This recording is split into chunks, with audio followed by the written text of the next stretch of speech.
શું કહેશો આજે કઈ રીતનું મતદાન છે આસપાસના સમાચાર જોવા માટે અમારી ચેનલને સબસ્ક્રાઇબ કરો જેથી તમને નવા નવા સમાચાર જોવા મળે. મળતી માહિતી મુજબ અમરેલી લોકસભા ચૂંટણીમાં ધારી બગસરાના ધારાસભ્ય જેવી કાકડિયા તેમજ તેમના ધર્મપત્ની મહિલા આગેવાન કોકિલાબેન કાકડિયાએ મતદાન કરી ચલાળા વિસ્તારના મતદાન કર્યું હતું, જેમાં બગસરા તાલુકામાં ભાજપના વરિષ્ઠ આગેવાન રશ્મિનભાઈ ડોડિયા તથા તેમના ધર્મપત્ની કુસુમબેન ડોડિયા એ પણ મતદાન કરી રાષ્ટ્રની ફરજ નિભાવી હતી.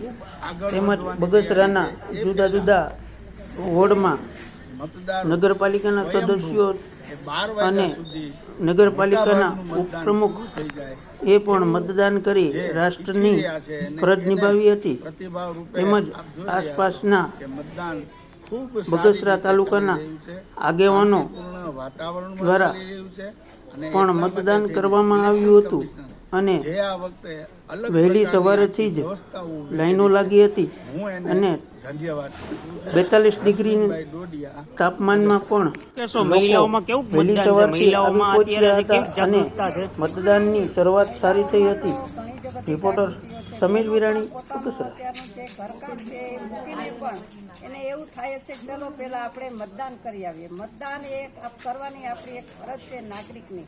એટલે બહેનો પણ એવી રીતે જ ઈચ્છે છે કે ઘરકામ તો આપણે પછી કરશું, પણ પહેલાં સવારમાં આપણે મતદાન કરાવીને બહેનોમાં પણ બહુ ઉત્સાહ છે. એટલે મતદાન અત્યારની સમયમાં બહુ જ સારું ચાલે છે અને બહેનોને પણ બહુ શોખે મતદાન સારું થશે એવી અમને આશા છે. શું કહેશો કઈ રીતનું લોકસભા અત્યારે તમારે જે ચૂંટણી ચાલે છે એમાં મતદાન કઈ રીતનું થયું છે બગસરા તાલુકામાં? હાલ બગસરામાં અને પૂરા ગુજરાતમાં ગરમીનો માહોલ હોય, પણ બગસરામાં અમારા કાર્યકર્તા ભાઈઓ અને મતદારોનો સહકારથી સવારે 7 વાગ્યાથી 11 વાગ્યા સુધીમાં સારું એવું મતદાન થઈ ગયું છે.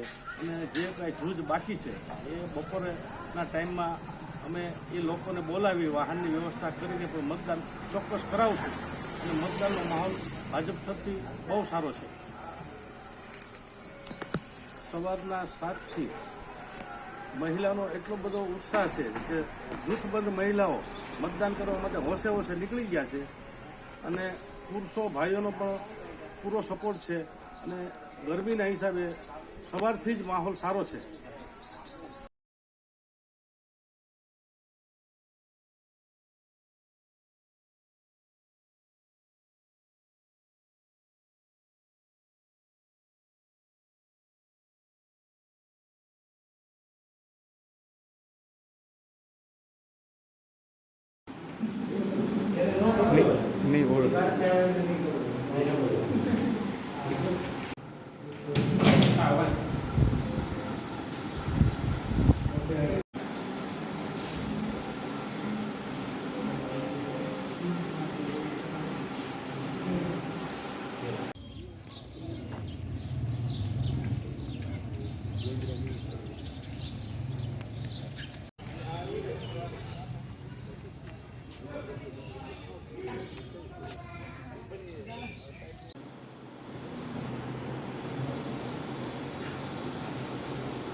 બગસરામાં રહું છું. મારે આટલી બધી ઉંમર થઈ છે, 55 વર્ષની ઉંમર થઈ છે તો મત દઈ આવી.